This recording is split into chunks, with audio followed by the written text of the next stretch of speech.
세상에서 하나님의 성도로 부르심을 받은 우리 그리스도인들은 이 세상의 가치관 그리고 그런 세계관으로 살아가지 않고 하나님 나라의 가치 또 원리 이것을 따라서 살아가는 영적인 사람들입니다. 세속적이고 육적인 세계 속에서 영적인 사람들이 살아가는 삶이라고 하는 것은 그러므로 결코 만만한 것이 아닐 것입니다. 왜냐하면 가치관이 다르고 세계관이 다르고 또 삶의 방식도 다른 그런 그리스도인들. 그래서 우리 성경은 이런 세상을 살아가는 그리스도인들을 일컬어서 나그네다 이렇게 표현을 합니다. 나그네인 그리스도인들이 세상 속에서 살아가지만 그들은 세상에 속한 자들이 아니라는 것입니다. 요한복음 15장 19절에서 너희가 세상에 속하였으면 세상이 자기의 것을 사랑할 것이나 너희는 세상에 속한 자가 아니요 도리어 내가 너희를 세상에서 택하였기 때문에 세상이 너희를 미워하느니라. 도리어 이렇게 주님이 말씀하십니다. 그러다 보니 세상 속에서 믿음으로 살아가는 그들의 삶이 결코 순탄하지만은 않은 것입니다. 그래서 이 믿음 때문에 때때로 이 믿음이 우리 성도들에게 그리스도 안에서의 평안을 누리게 하고 또 소망을 주기도 하고 위로와 안식 이러한 것들을 누리게 하기도 하지만은 그러나 이 믿음으로 인해서 때때로 고난과 괴롭힘과 또 박해를 받을 때도 있습니다. 오늘 본문의 8절 9절에서도 사도는 그리스도인들의 이러한 고통에 대해서 말씀해 주고 있습니다. 우리가 사방으로 우겨싸움을 당하고 또한 답답한 일을 당하며 박해를 받으며 거꾸로 뜨림을 당한다는 것입니다. 동시에 사도는 이러한 일들이 그리스도 안에 있는 성도들을 결코 해할 수 없다는 사실도 동시에 대조적으로 잘 말씀해 주고 있습니다. 그래서 사방으로 우겨쌈을 당해도 쌓이지 아니하고 또한 낙심하지 아니하며 버림받지 아니하고 망하지 아니하는 것, 이것이 바로 세상 속에 살아가는 그리스도인이다 이렇게 말씀합니다. 그렇습니다. 우리 그리스도인들은 예수 그리스도를 믿는 믿음을 가지고 있기 때문에 이 믿음으로 말미암아 결코 흔들리거나 끝까지 좌절하거나 절망하지 않는다는 것입니다. 그래서 잠언 24장 16절에도 대저 의인은 7번 넘어질지라도 다시 일어나려니와 그랬습니다. 의인은 7번 넘어진다. 이 7번이라는 숫자가 우리가 일반적으로 완전함 이런 의미잖아요. 그 엄청나게 큰 고통과 괴로움과 환난이 있어서 죽기까지 될지언정 믿음의 사람들은 바로 거기에서도 다시금 일어난다. 믿음의 사람은 하나님이 붙들고 있는 사람이요 그들에게는 예수 그리스도의 복음이 있기 때문에 그렇습니다. 예수 그리스도의 복음은 믿는 자에게 하나님의 의를 선사해 줍니다. 그리고 믿는 자는 이 의로 말미암아 믿음에서 믿음으로 살아가는 사람들입니다. 성경은 이러한 의인들은 세상이 감당할 수 없는 자들이다 이렇게 말씀합니다. 세상이 감당하지 못하는 믿음의 사람, 그들이 바로 하나님의 사람 의인들입니다. 오늘날 우리가 살아가는 사회와 국가는 종교의 자유가 인정되고 있어서 예수 믿음으로 인해서 큰 차별이나 박해를 받는 경우가 거의 없지만 그것도 사실은 그렇게 된 것이 역사가 얼마 되지 않습니다.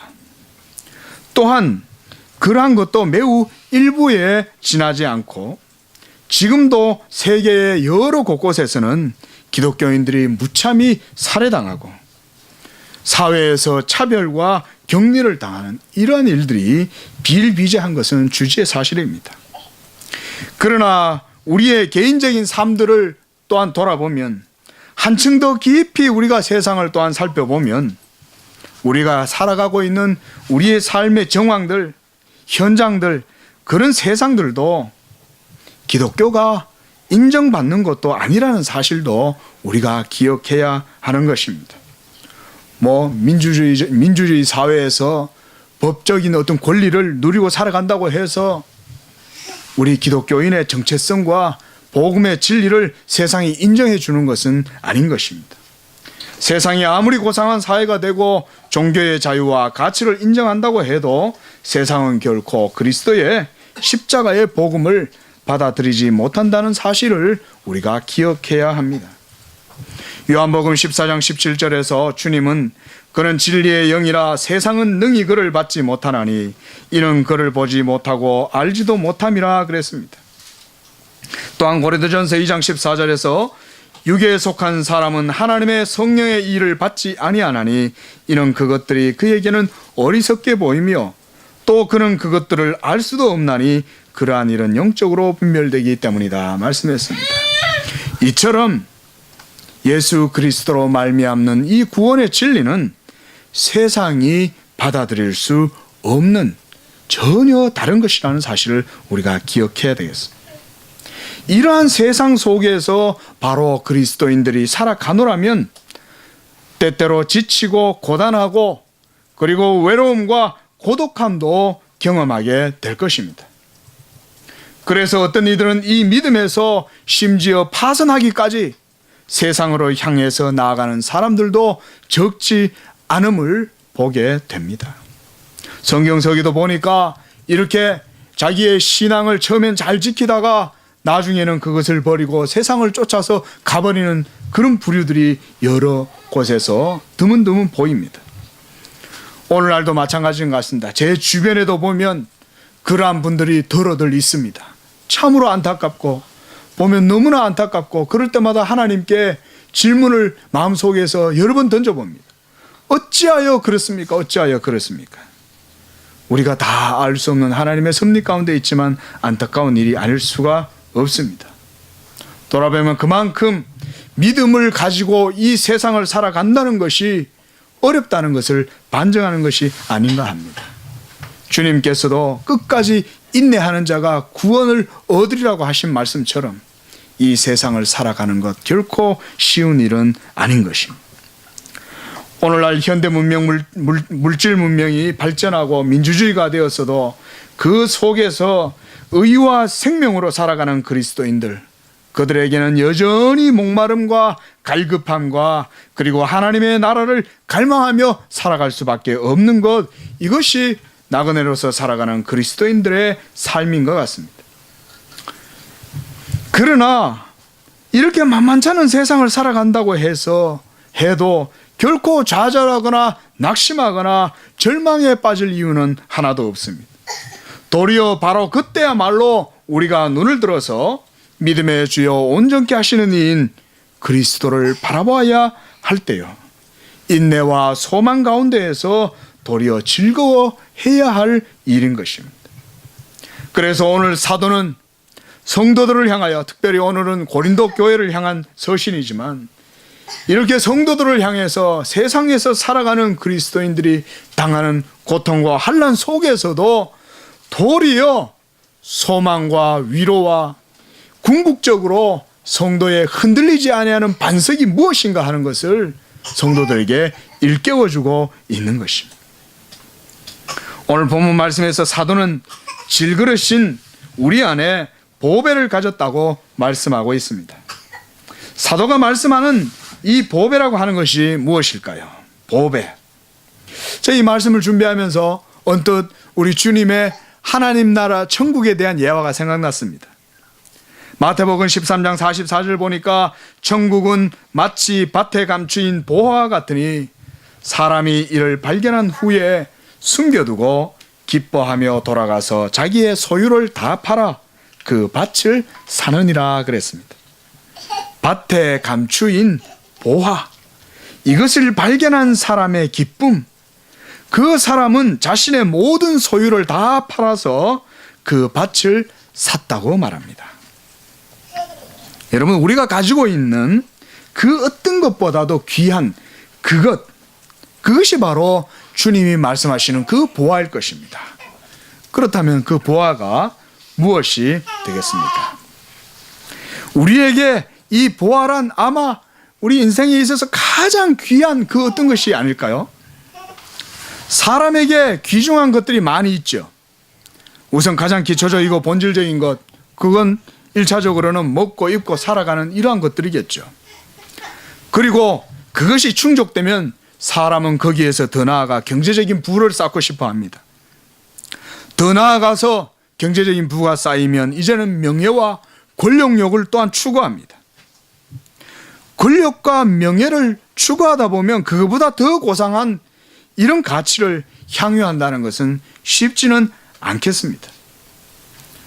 순전한 아가페적인 사랑이나 물질과 육체의 욕망을 넘어선 어떤 이상적인 가치를 추구한다, 이러한 것도 세상에서 보긴 해도 지극히 드문 정도로 볼 수 있을 뿐, 그 이상으로 추구하는 사람들은 보기가 힘듭니다. 그러함에도 불구하고 이러한 것들이 주님이 말씀하시는 그 보화와는 비교될 수 없는 것이라는 것입니다. 왜냐하면 이 보화는 천국의 보화요, 세상에 속한 그 어떤 가치로도 환산할 수 없는 것이기 때문에 그렇습니다. 바로 그것이 무엇일까요? 저는 그것이 바로 생명이라고 말씀드립니다. 생명. 우리 주님은 이렇게 말씀하셨습니다. 마태복음 16장 26절에 사람이 만일 온 천하를 얻고도 제 목숨을 잃으면 무엇이 유익하리요? 사람이 무엇을 주고 제 목숨과 바꾸겠느냐? 그렇지 않습니까? 생명보다 더 귀한 것이 어디 있겠습니까? 질그릇 같은 우리들 안에는 오늘 주님이 말씀하신 이 보화, 바로 생명이 있는 것입니다. 사도는 이 생명을 보화로 비유하며 연약한 우리들은 질그릇에 비유해 주고 있습니다. 여러분, 그렇다면 이 생명은 또한 어떤 것입니까? 이 생명에 대해서 주님이 정확하게 정의를 해 주셨습니다. 요한복음 11장 25절에 예수께서 이르시되 나는 부활이요 생명이니 그랬습니다. 예수 그리스도 자신이 바로 부활이요 생명이니 라고 말씀하셨습니다. 그러므로 이 보화는 하나님께서 성도에게 주신 생명, 곧 예수 그리스도의 부활의 생명을 의미하는 것임을 알 수가 있습니다. 우리 인생은 한 사람도 죽지 않을 사람이 없죠. 이처럼 자명한 이런 명제가 있음에도 불구하고 사람들을 보면 어느 누구도 이 사실을 깊이 생각하는 사람이 그리 많지도 않은 것 같습니다. 그러면서도 우리 인생들은 막상 죽음이 닥치면 죽지 않으려고 죽을 힘을 다해서 죽음을 벗어나려고 하는 것입니다. 그러나 성경은 한 번 죽는 것은 사람에게 정해진 일이라고 분명히 말씀합니다.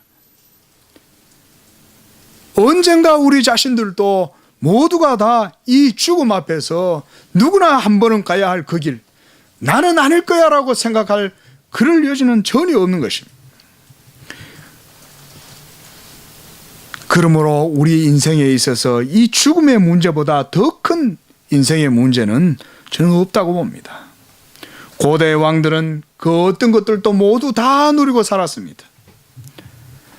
삼천 국녀들을 거느리고 온갖 많은 첩들을 두고 온갖 모든 보화를 다, 궁궐과 권세를 다 가지고 나라를 다스리고 있어도 그들은 불로장생의 약초를 구하려고 온 세상을 다 다니고 죽지 않으려는 이 영생을 추구하려고 피라미드를 쌓아가지고 이 피라미드를 쌓아서 거기에서 이 참된 생명을 찾아보려고 누리려고 했던 것 아닙니까? 그러나 그들은 누리지 못했습니다. 가장 궁극적이고 본질적인 여러분 이러한 가장 큰 문제, 이 죽음의 문제, 이것을 바로 해결했다면 우리가 이 세상에서 당하는 그 모든 문제들도 얼마든지 우리는 해결해 나갈 수가 있을 것입니다. 생각해 보십시오. 여러분, 가장 큰 문제를 해결했다면 자잘한 그런 문제들은 더 이상 우리가 신경을 쓸 필요가 없을 것입니다. 바로 오늘 이처럼 사도는 성도들에게 이 보화를 가졌으니 더 이상 우리가 이 세상의 그 어떤 일들로 인하여 우겨쌈을 당하지도 않고 답답함을 당하지도 않고 버림을 당하지도 않고 거꾸로들임을 당하지도 않을 것이라는 사실을 말씀해 줍니다. 앞서 말씀드렸다시피 그리스도인들이 세상 속에서 살아간다는 것 결코 만만한 거 아닙니다. 여러분 사시면서 살아가시면서 그저 어떻게 세상에 탁 빌붙어 가지고 세상의 방식대로 그냥 어떻게 저떻게 잘 살면 어떻게 지혜롭게 살아가겠거니 이런 생각 빨리 버리십시오. 오직 우리의 마음을 굳게 두고 소망을 굳게 두고 하나님 의지하는 그런 방식을 의지하면서 살아가는 것, 이것이 중요합니다. 사실 오늘날 이와 같은 상황 속에 우리가 살지만 고대는 어땠습니까? 고대의 그리스도인들은 이거보다 훨씬 더 비참한 상황 속에 살지 않았습니까? 그럼에도 불구하고 사도는 그들을 향하여 기뻐하고 기뻐하라, 감사하라, 도리어 이렇게 말씀하는 것입니다. 10절에서 11절 말씀에 여기서는 예수님의 죽음과 예수님의 생명에 대해서 사도가 계속해서 대조적으로 보여주고 있습니다.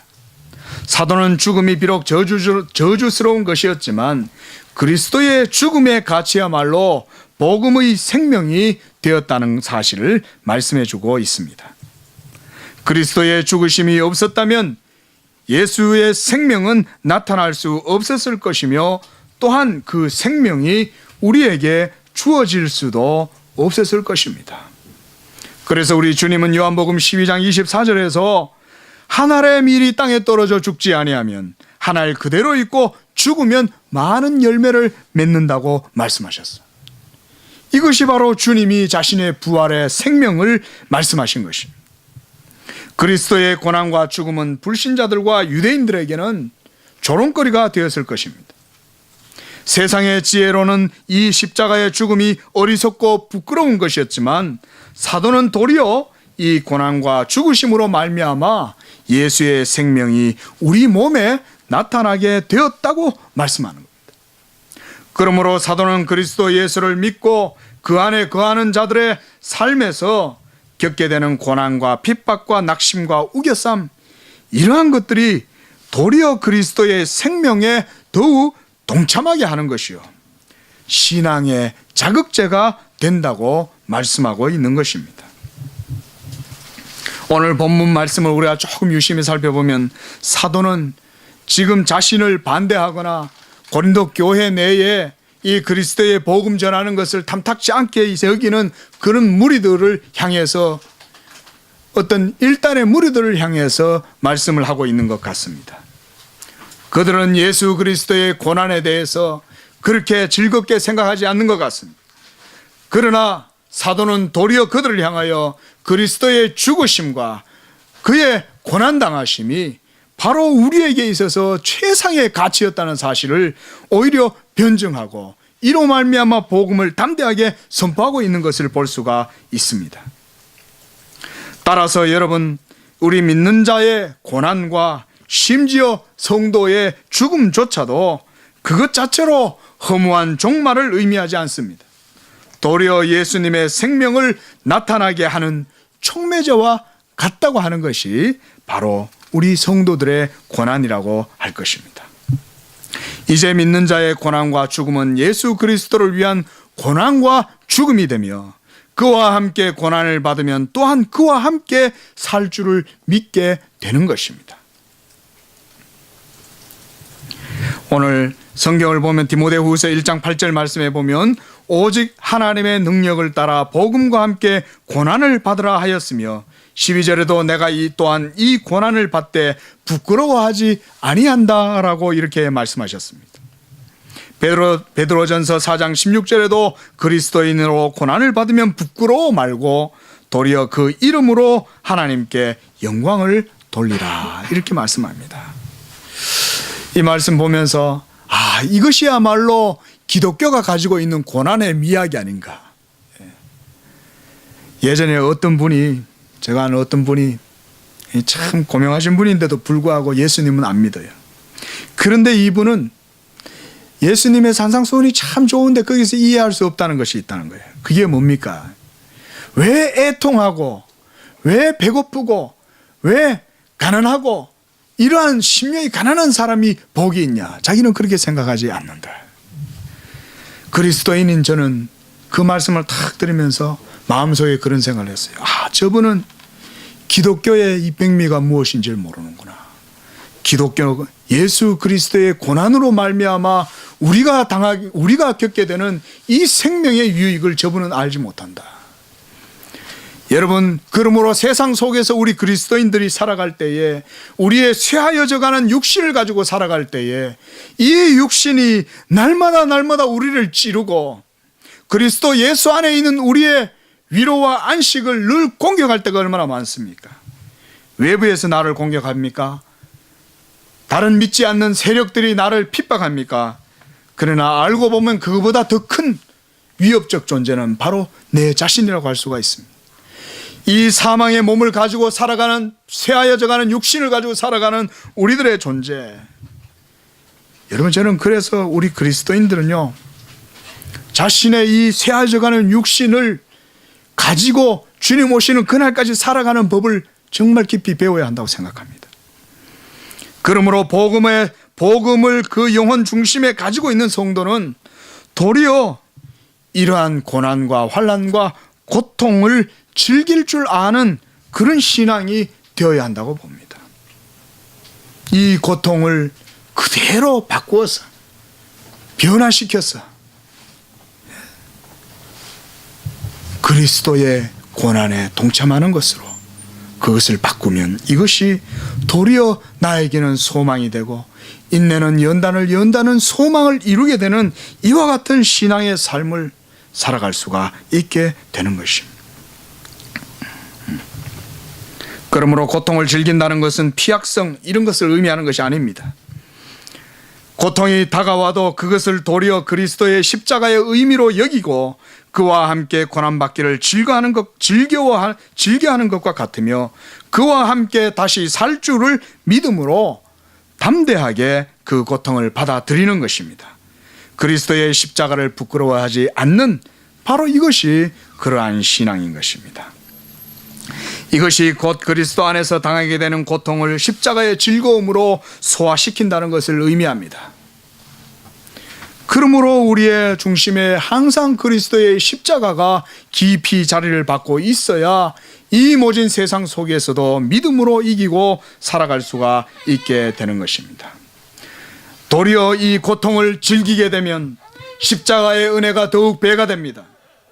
오늘 점심 먹다가 그런 말씀을 했는데요, 저도 말씀을 준비하다가 그 생각을 해봤어요. 토마토는 삶거나 열을 가하면 이 리코펜이라고 하는 이 영양소가 생긴다 그래요. 그래서 이것이 사람의 몸에 건강에 좋대요. 항암 작용을 많이 한다 그래요. 제가 그렇구나, 우리 그리스도인들은 그런 존재들이 아닌가. 이 생토마토와 같은 우리들이 이 십자가로 단련된 이 세상에서 열이 가해지면 도리어 더 건강해지는 이런 존재들. 그러나 그리스도가 없는 자들에게는 여러분 기억하십시오. 그리스도가 없는 이들에게서는 이 세상의 그 어떤 좋은 것들도 도리어 사망의 열매로 나아간다는 것입니다. 오늘 12절 13절에서 사도는 사망이 그리스도의 종들 안에 역사하고 생명이 그리스도인들 안에 역사한다고 말씀합니다. 이것은 매우 역설적인 표현입니다. 사망은 결코 좋은 것일 수 없습니다. 그것을 반가워할 것도 아니지만 사도는 도리어 사망이 그리스도의 종인 자신들 안에 역사한다고 말씀하고 있습니다. 이는 매우 의도적인 발언입니다. 동시에 이것은 매우 신앙 고백적인 선언이라고 하겠습니다. 누구라도 죽음이 달갑지 않지만 사도는 도리어 사망이 자신 안에 역사한다고 함으로써 이 사망을 조금 더 두려워하거나 부끄러워하지 않고 있습니다. 왜냐하면 그리스도의 부활의 생명과 능력이 이제 믿는 자들 가운데 역사하고 있기 때문에 그렇습니다. 그리스도의 부활의 능력과 생명의 역사는 사망까지 삼킨 바 되었기 때문입니다. 지금 비록 우리의 현실은 죄와 사망과 사단의 힘이 대단한 것처럼 느껴질 때가 있지만, 그러나 기억하십시오. 사망은 이미 그리스도의 십자가의 율법 조문과 함께 못 박혀 죽었다는 사실입니다. 골로새서 2장 12절에서 15절 말씀 잠시 한번 찾아보시기 바랍니다. 거기 보면 골로새서 2장 12절에서 15절, 너희가 세례로 그리스도와 함께 장사되고 또 죽은 자들 가운데서 그를 일으키신 하나님의 역사를 믿음으로 말미암아 그 안에서 함께 일으키심을 받았느니라. 또 범죄와 육체의 무할례로 죽었던 너희를 하나님이 그와 함께 살리시고 우리의 모든 죄를 사하시고 우리를 거스르고 불리하게 하는 법조문으로 쓴 증서를 지우시고 제하여 버리사 십자가에 못 박으시고 통치자들과 권세자들을 무력화하여 드러내어 구경거리로 삼으시고 십자가로 그들을 이기셨느니라. 오늘 13절 이 말씀은 사도가 시편 116편 10절 말씀을 인용한 것입니다.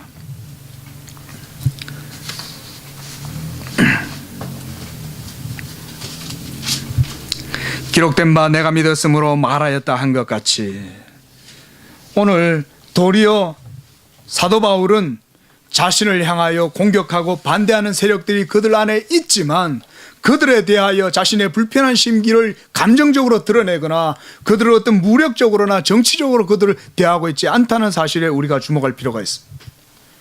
교회 내에 있어도 모든 사람들이 다 한 믿음으로 나아가는 것이 아닐 때가 많습니다. 그러할 때 우리는 어떻게 해야 될까요? 사도의 이 대처를 우리가 잘 볼 필요가 있습니다.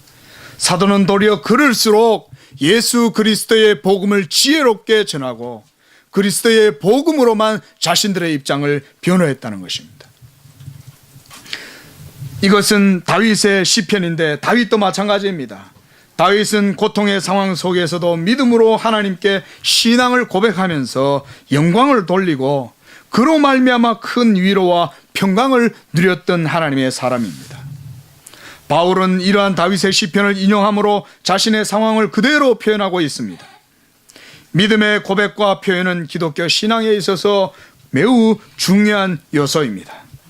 삶의 현장에서 당하게 되는 온갖 종류의 곤란과 공고와 괴로움, 이루 셀 수 없는 많은 부조리한 상황 속에서 당하게 되는 이런 고통 속에서 그리스도인들은 오직 믿음으로 나아가는 자들입니다. 눈에 보이지 않는 하나님의 말씀을 믿고 상황을 헤쳐나가는 자들에게서 바로 신앙 고백이라고 하는 것은 매우 중요한 일입니다. 먼저는 이 신앙 고백을 통해서 자신을 하나님의 말씀에 확고부동하게 세울 수가 있습니다. 동시에 삶의 주권과 영광을 신앙 고백을 통하여 하나님께 돌려드리게 되는 것입니다. 오늘 14절 15절의 말씀에서 사도는 자신의 신앙을 고백하고 있습니다. 그것은 바로 부활의 신앙입니다. 사도가 의도한 이 질그릇 안의 보배는 다른 것이 아니라 우리 안에 예수 그리스도의 부활의 생명이 역사하고 있다는 사실을 사도는 어려울 때 그것을 직격탄으로 던져버리는 거예요. 이 부활의 신앙 이상으로 우리를 이길 수 있는 것이 무엇이 있습니까? 하늘의 권사들이나 천사들이나 사망이나 그 어떤 것들도 그리스도 예수 안에 있는 그 사랑에서 우리를 끊을 수 없고, 사망과 모든 죄의 세력을 이기시고 율법을 이기신 우리 그리스도께서 우리를 대신하여 모든 의를 이루셨으므로 그 의를 우리에게 생명으로 주셨으므로 이 생명을 가지고 있는 자들은 더 이상 흔들리지 않는 것입니다. 사도 바울은 가장 큰 무기로 예수 그리스도의 이 부활의 생명을 선포하고 있는 것입니다. 저는 이것이 고백신앙의 가장 큰 능력이라고 봅니다. 이것을 믿는 거로 말하였다. 그러므로 나도 믿고 그렇게 말하겠다. 그러므로 로마서 10장 10절에 사람이 마음으로 믿어 의에 이르고 입으로 시인하여 구원에 이르느니라. 이것은 그저 단순한 요절이 아닌 것입니다. 이것은 우리의 삶에 큰 힘을 주고 위로를 주는 말씀인 것입니다. 이처럼 사도는 예수 그리스도의 부활을 선언하고 있습니다. 사망의 권세를 이기시고 죽음에서 부활하신 그리스도를 선포하는 것입니다. 믿음의 고백은 이처럼 선포적인 성격을 가지고 있습니다. 믿음의 고백은 사실상 우리 자신들의 것이 아니라 하나님의 말씀을 그대로 믿고 그것을 선언하는 것이므로 하나님 자신의 말씀을 나타내는 것과 같은 의미를 가지는 것입니다. 일종의 복사라고 할까요? 하나님이 말씀하신 것을 그대로 믿음으로 그 믿음대로 믿고 고백하는 것입니다. 고백신앙이란 고백함으로 신앙이 되는 것이 아니라 하나님의 말씀을 믿고 그 말씀이 확실하고 그 말씀을 확신함으로 고백한다는 것입니다. 이러한 고백은 곧 선포에 가깝습니다. 이 선포는 먼저 자기 자신에게 하는 것이며 또한 이 선포는 믿음의 고백이므로 그 자체로 찬양이 되고 하나님께 영광을 돌리게 되는 것입니다. 신앙 고백은 하나님의 말씀 그대로를 내가 믿는다고 고백하는 것입니다. 우리의 교리도 그와 같은 것입니다. 신앙 고백서는 그와 같이 성경의